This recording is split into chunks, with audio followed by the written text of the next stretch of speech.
C'est l'un des espaces communautaires qui regorge d'énormes potentialités d'affaires. La zone de libre-échange continentale africaine, ZLECAf.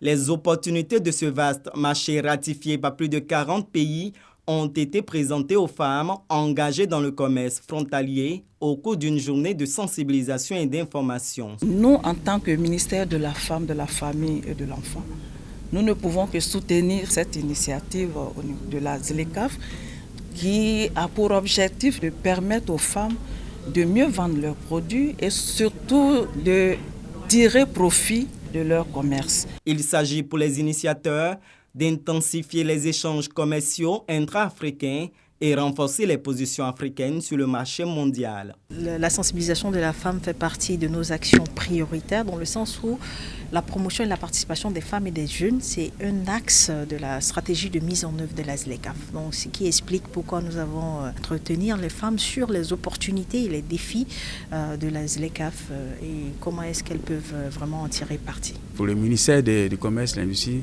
c'est une activité très importante parce qu'il faut connaître l'information pour savoir, n'est-ce pas, comment tirer profit. En plus de cela, le ministère, n'est-ce pas, dispose de structures aujourd'hui qui doivent accompagner les opérateurs à tirer profit de la ZLECAf. La ZLECAf constitue un marché de consommateurs, de quoi attirer les opératrices économiques à saisir les opportunités en vue de faciliter leur autonomisation financière. Certaines femmes bénéficient d'accompagnement du ministère du Commerce qui donne l'accès des produits au marché.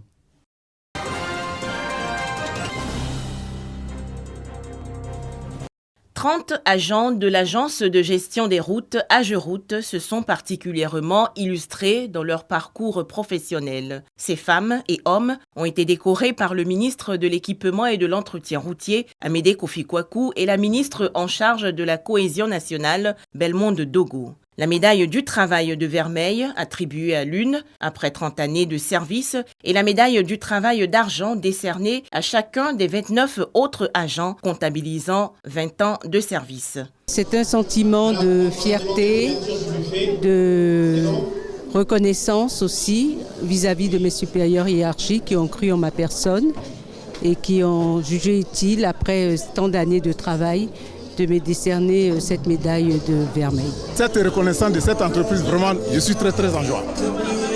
Et je souhaite que cela continue aussi pour notre future génération. Tour à tour, la ministre en charge de la Cohésion nationale, Bellemonde Dogo, et le ministre de l'Équipement et de l'Entretien routier, Amédée Kofi-Kwaku, ont salué le dynamisme des récipiendaires. Cette cérémonie consacre ainsi la reconnaissance de l'État de Côte d'Ivoire à ces travailleurs et à ces travailleuses émérites, acteurs indéniables du développement de notre belle nation et cheville ouvrière de ses progrès quotidiens. Vous allez continuer à donner le meilleur de vous-même pour le bien des routes de Côte d'Ivoire, pour que notre pays, sous la houlette du président Alassane Ouattara et du Premier ministre Begré Mambé, puisse connaître un rayonnement certain grâce à nos routes. Créée en 1997, l'agence de gestion des routes AGEROUTE a en charge l'exploitation, le suivi et l'entretien du réseau routier ivoirien. À noter plus de 82 000 km de routes réalisées. La plateforme du dialogue interreligieux contre l'extrémisme violent s'engage à développer un climat de paix, d'amour et de cohésion dans le cœur des fidèles, mais aussi sensibiliser chaque confession religieuse à pratiquer la non-violence. Cette organisation a pour but donc de faire le tour de la Côte d'Ivoire donc pour parler à nos religieux, pour essayer de former les dirigeants religieux, pour renforcer leurs capacités, afin qu'ils puissent parler dans les temples, dans les églises, dans les mosquées, de ces phénomènes-là, afin que ces phénomènes n'aient pas cours dans notre pays. On a un seul Dieu. Dieu, il est unique. Et il demande la même chose à tous. Comme l'a dit tout à l'heure celui qui a fait la prière de fin là, on le prie de façon différente, mais c'est le même Dieu.